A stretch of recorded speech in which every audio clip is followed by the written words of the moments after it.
Hello friends, मैं विकास आनंद आप सभी का स्वागत करता हूं आपके अपने स्टडी चैनल लक्ष्य अकेडमी पर। टीजीटी पीजीटी और यूजीसी नेट के लिए जो हमारी एक स्पेशल बैच जो हमने स्टार्ट की थी, जिसमें मैं कॉमर्स और मैनेजमेंट के जितने भी आपसे जुड़े हुए टॉपिक्स होते हैं उन सभी के एमसीक्यूज डिस्कस करने वाला हूं। जी हाँ, सभी के MCQs, one of the most important MCQs जो होंगे वो डिस्कस करेंगे आप लोगों के साथ में। ऑलरेडी एक क्लास हम लोगों ने इसके कवर कर लिए हैं, आज ये इसका दूसरा क्लास है। और अगेन, जिन लोगों ने अभी तक चैनल सब्सक्राइब नहीं किया है कर लो, बेल आइकन को प्रेस कर लो। साथ ही साथ में जो लोग टीजीटी पीजीटी की तैयारी कर रहे हो या फिर नेट की तैयारी कर रहे हो, दो चीज़ें जरूर फॉलो अप करना। 500 एमसीक्यूज की एक हमने स्पेशल सीरीज स्टार्ट की थी पीजीटी के लिए, तो बॉस ये one of the most important जरूरी चीज़ है। और एक 1000 एमसीक्यूज की सीरीज स्टार्ट की थी जिसमें जो क्वेश्चंस के लेवल थे वो नेट के रिगार्डिंग में था और प्रॉपर डिटेल वाइज थे। तो दोनों के दोनों लोग जरूर देखो, काफ़ी हेल्पफुल है। यानी कि 1500 क्वेश्चन तो यहाँ हो गए और ये सीरीज जरूर फॉलो अप करेंगे। शाम को 7 बजे इसकी क्लास होगी आपकी, तो ज़रूर फॉलो अप करना है प्रॉपर डिटेल्स में, ठीक है ना। चलिए शुरू करते हैं क्लास को। और शुरू करने से पहले जिन्होंने अभी तक लक्ष्य अकेडमी ऐप डाउनलोड नहीं किया है ज़रूर डाउनलोड कर लो, काफ़ी हेल्पफुल है। जितने भी क्वेश्चन, जितने भी कोर्सेस हैं वो इसके अंदर आपको देखने को मिल जाएंगे। और जो लोग पीजीटी की तैयारी कर रहे हो, पीजीटी कॉमर्स का महा पैक आप लोगों के लिए लाया हुआ हूँ 1 साल के सब्सक्रिप्शन के लिए। अभी ईएमआरएस की वैकेंसी हुई है, केवीएस की वैकेंसी आने वाली है, डीएसएसबी की वैकेंसी है आप लोगों के पास में, साथ में यूपी टेट की वैकेंसी है, इवन एच टेट की भी वैकेंसी है। ये जितनी भी आपके वैकेंसीज हैं ये सभी के सभी इसमें कवर अप हो जाएंगे, क्योंकि ये पैक ही जो मैंने डिज़ाइन किया है ये जितने भी ओवरऑल एग्जाम्स हैं जो कि सीबीएसई पैटर्न को खास करके फॉलो अप करते हैं, क्योंकि जितने भी पीजीटी है ना ज़्यादातर सब सीबीएसई पैटर्न्स को फॉलो अप करते हैं। तो उन सभी को ध्यान में रख करके ही ये कोर्स डिज़ाइन किया गया है, काफ़ी बेनिफिट है इसमें। कॉन्सेप्चुअली आपके 250 से ज़्यादा मैं क्लासेस लूँगा, थ्योरी के 50 से ज़्यादा एमसीक्यूज़ के, और 2 से 3 क्लासेस डेली कवर अप होंगी। अकाउंटिंग पोर्शंस ऑलरेडी हम लोगों ने कवर कर लिया है ताकि चीज़ें आप लोगों के लिए आसान हो जाए। और मॉक टेस्ट भाई 100 से ज़्यादा मॉक टेस्ट देने वाला हूँ यार, इससे अच्छा और क्या चाहिए। चलिए शुरू करते हैं क्लास को बिना देरी किए हुए। पहला क्वेश्चन ये रहा आप लोगों के सामने। ओके, पहला क्वेश्चन सिंपल सा है, यहाँ पर करना कुछ नहीं है। प्रिंसिपल्स ऑफ मतलब separate entity concept, conservatism concept, money measurement concept और हमारा हिस्टोरिकल कॉस्ट कॉन्सेप्ट, उसके बिहाफ पर आपको चीज़ें यहाँ पर देखनी है। अगर मैं बात करूँ सेपरेट एंटिटी कॉन्सेप्ट, ये किस चीज़ को दिखाता है, तो सेपरेट एंटिटी कॉन्सेप्ट बेसिकली दिखलाता है कि जो ऑनर है और जो बिजनेस है दोनों अलग अलग लोग हैं। मतलब मालिक जो है और जो बिजनेस है दोनों में कोई खासा तालमेल नहीं है, दोनों अलग अलग होते हैं। ऑप्शन नंबर सी में, यहाँ पर 3 में देखिए, capital contributed by proprietors is shown as liability in the balance sheet. हम लोग बैलेंस शीट में जो प्रोप्राइटर यानी कि जो मालिक है उसके द्वारा जो भी उसने पैसे इन्वेस्ट किए हैं, कंट्रीब्यूशन किए हैं, उसे हम लोग एज अ लायबिलिटी रिप्रेजेंट करते हैं, एज अ लायबिलिटी रिप्रेजेंट करते हैं। सो ये ऑप्शन नंबर ए में काम करेगा।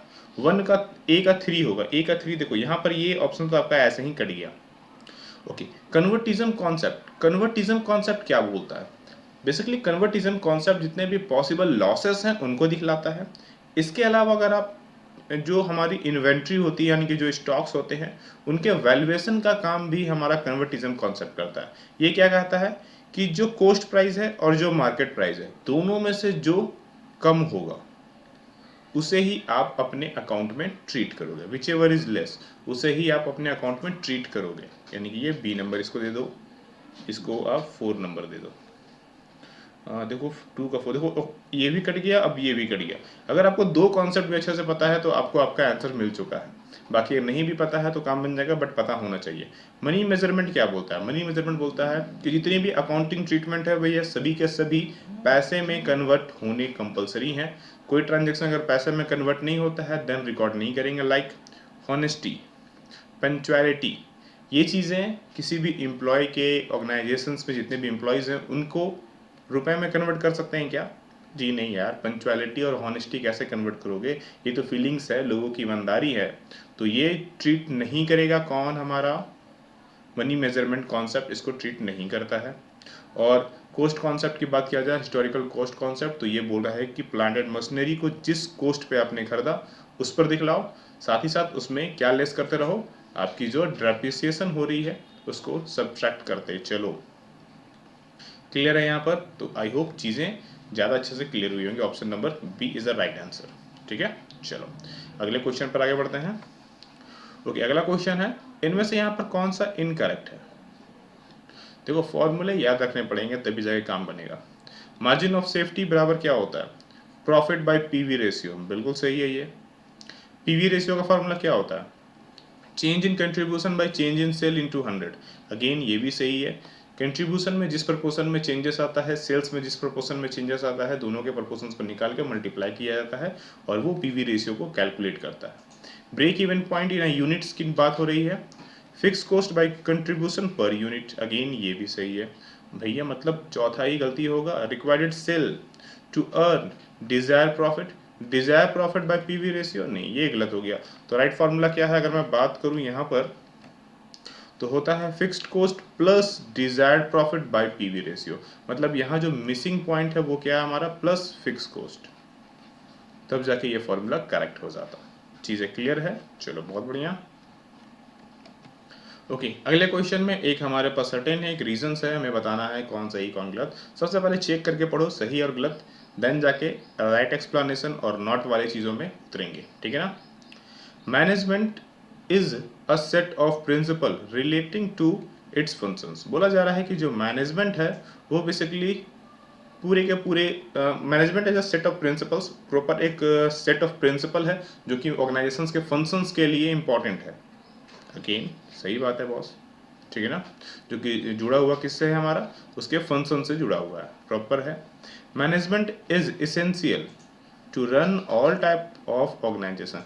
मैनेजमेंट किसी भी तरह के ऑर्गेनाइजेशंस को चलाने के लिए एसेंशियली पार्ट है, बहुत ज़रूरी है।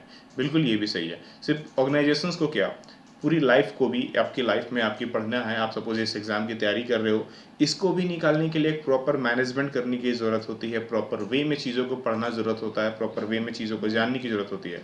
तो management not only for the organisations, but मैं बोलूँगा ये हर एक जगह काम करती है। तो दोनों स्टेटमेंट सही तो हैं, लेकिन ऊपर में बोला गया था क्या?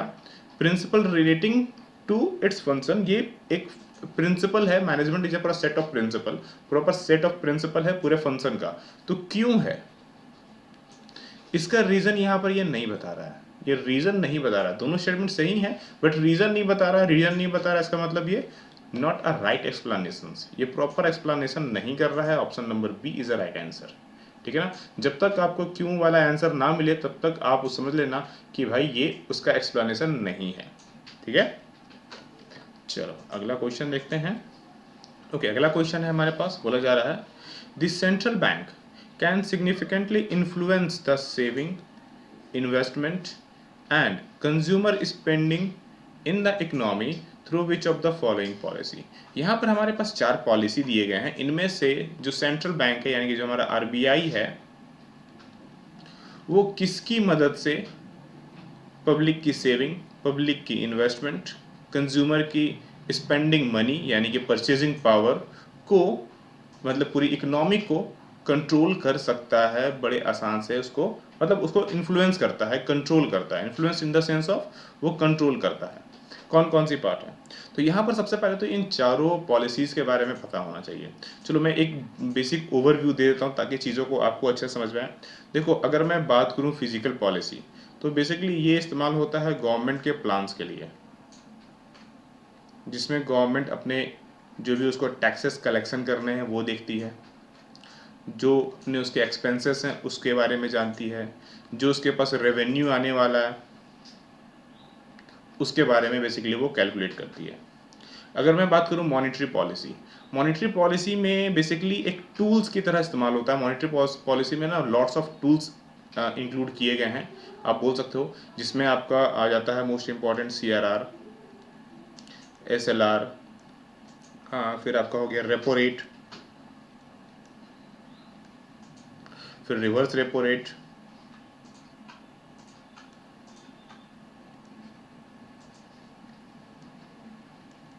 बेसिकली इन सब की मदद से ही वो क्या करती है? कंट्रोल करती है। क्या कंट्रोल करती है? तो पब्लिक के सेविंग्स, उनकी investment, purchasing power,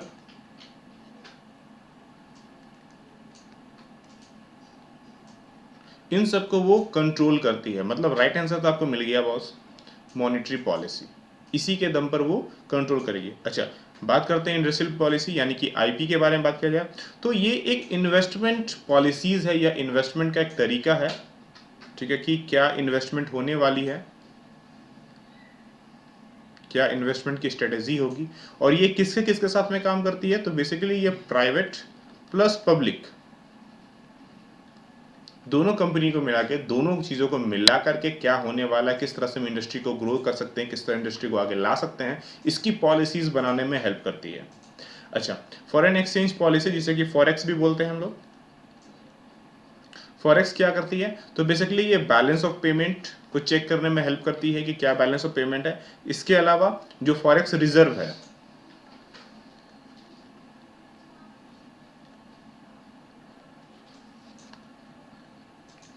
forex reserve मतलब फॉरेन एक्सचेंज से क्या रिजर्व है, कितने पैसे हैं, उन चीज़ों को जानने में ये बेसिक हेल्प करती है। तो चारों पॉलिसीज आपके सामने हैं, चारों पॉलिसी के बेसिक ओवरव्यू आपके सामने है, तो आपको समझ में आज इजी से समझ में आएगा कौन किस लिए इस्तेमाल होता है। So right answer option number B, monetary policy, जैसा कि हम लोगों ने देख लिया है स्टार्टिंग में। क्लियर है यहाँ तक? कमेंट करके मुझे बताना सीआरआर, एसएलआर और रेपो रेट और रिवर्स रेपो रेट का क्या अभी रेट चल रहा है, सबको कमेंट करके बताना है, ठीक है ना, याद रखना। चलो अगला क्वेश्चन देखते हैं। लिस्ट 1 लिस्ट 2 को मैच कीजिए फटाफट, यहाँ पर कुछ नहीं करना है।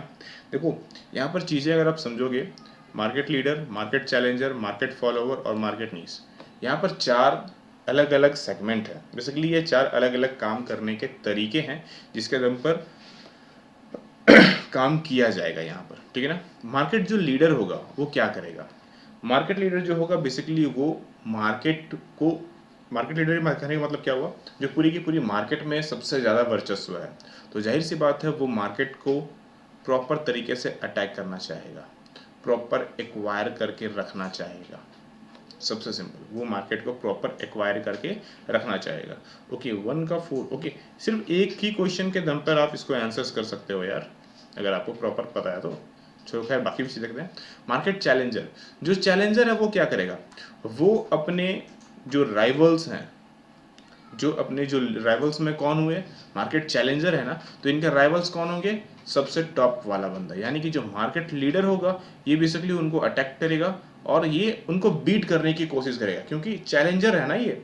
तो चैलेंज किससे किया जाता है, अपने नीचे वाले से या अपने ऊपर वाले से। जाहिर सी बात है चैलेंजर अपने सीनियर को जो अब उससे ऐसे आगे है उसी को चैलेंज करता है और उसको हराने के पीछे लगा रहता है। सो ये चैलेंजर है, बेसिकली क्या कर रहा है, चैलेंज कर रहा है और चीज़ों को किस तरह से ग्रैब करना है उसके बारे में ये सोचेगा, यानी कि बी का 2 होगा, जैसा कि आप देख सकते हो, आपको दिख ही रहा होगा।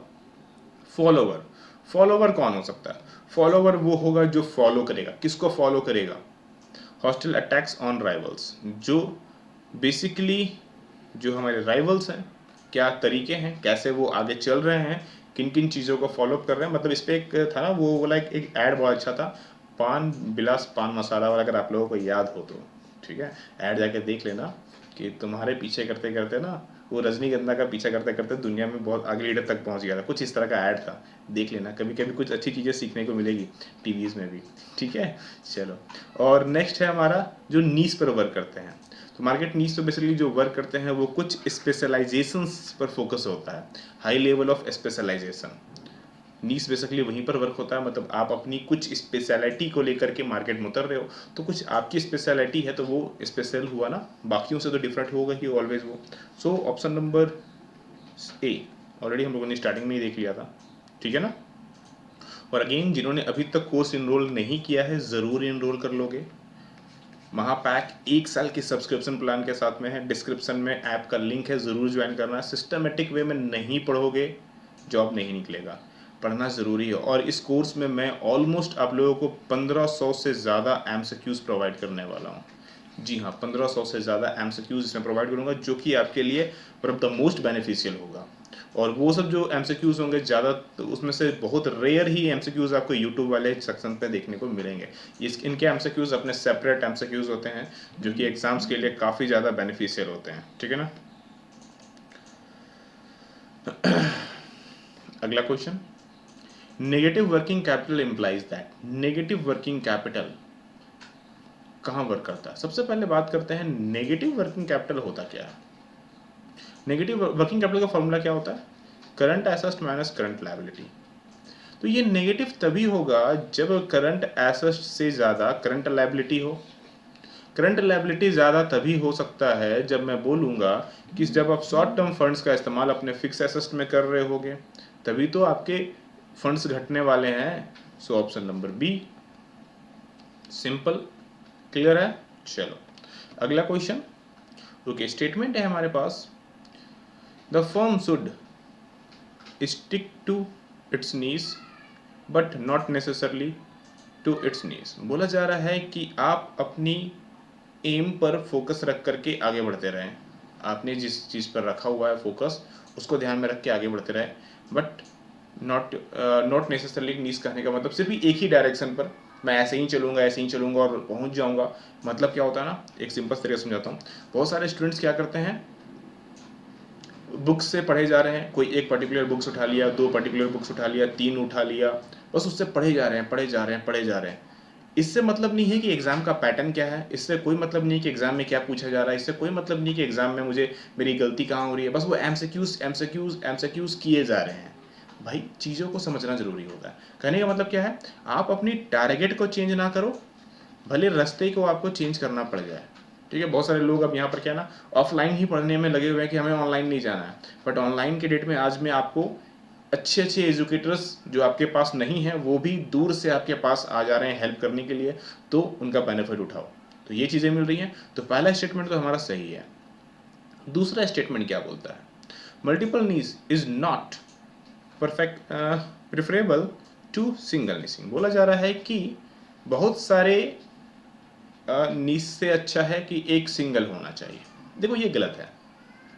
अगर मैं बिजनेस की बात करूं, अगर आपके पास मान लो 4-5 अलग अलग नीस में आप थोड़े थोड़े ही, मैं ये नहीं बोलता हूँ कि आप उसमें प्रोफेशनल बन जा रहे हो, थोड़े थोड़े नॉलेज अच्छे मिल जाते हैं, तो उससे क्या होगा। फॉर एग्जाम्पल के लिए, अभी कोविड से पहले जो मार्केट्स, जो शॉप्स ऑनलाइन ऑफलाइन दोनों में स्किल्स अच्छे थे, या फिर जो टीचर्स ऑनलाइन ऑफलाइन दोनों में पढ़ाने आता था, कैमरा में बोलना, कैमरा में पढ़ाना एक आर्ट है। अगेन बड़ी इजी चीज़ नहीं होती है यार, खाली पीली सामने कोई है नहीं, बस बक बक बक बक किए जाना, ये भी एक कला है। ठीक है, तो जो चीज़ें जो टीचर्स इसमें सीख गए हों उनके लिए तो यार ये बिजनेस, उनकी उनकी जो एजुकेशन थी वो आज भी चल रही है। बट जो लोग सिर्फ ऑफलाइन पे थे वो लोग की तो बैंड बज चुकी है। अब स्टूडेंट्स की बात, जो स्टूडेंट्स ऑफलाइन नहीं पढ़ना चाहते हैं, ऑनलाइन के लिए नहीं आगे आना चाहते हैं, अच्छे टीचर्स आप मिस कर दोगे। तो आपको ज़्यादा, अगर आपके पास मिस होगा, मोर देन 2-3 होंगे, तो आप आने वाली अपॉर्चुनिटीज़ को, आने वाले थ्रेड्स को, आने वाले हर्डल्स को आप बीट कर पाओगे। समझ रहे हो, तो ये बेनिफिट्स मिलता है। तो जो हमारा सेकंड स्टेटमेंट है वो तो गलत हो गया, बिकॉज यहाँ पर नॉट परफेक्ट में बोला है। अगर मैं बात करूँ तो एक फिलिप कॉटरल जो थे उनका ही ये एक लाइन है, फिलिप कॉटरल जो थे उन्हीं का ये लाइन है, उन्होंने ही ये बेसिकली दिया हुआ स्टेटमेंट। उन्होंने कहा है कि निशाना सही जगह रखो, बट रास्ते की अगर रिक्वायरमेंट है चेंज करने की तो वो चेंज करो, और किसी एक के पीछे पड़ने से अच्छा है 2-4 निश बना करके रखो। फिलिप कोटरल की ये लाइन थी। एग्जैक्टली मुझे स्टेटमेंट याद नहीं आ रहा है, बट फिलिप कोटरल ने ही ये स्टेटमेंट बोला हुआ है। अगर नेट में जाके काम करना, ये प्रॉपर जो लाइन ही है ना, सर्च करें ना, फिलिप कोटरल का पूरा स्टेटमेंट आपको मिल जाएगा। वो काफ़ी अच्छी है, जरूर पढ़ना आप लोग, उनका कोट है काफ़ी बढ़िया था वो।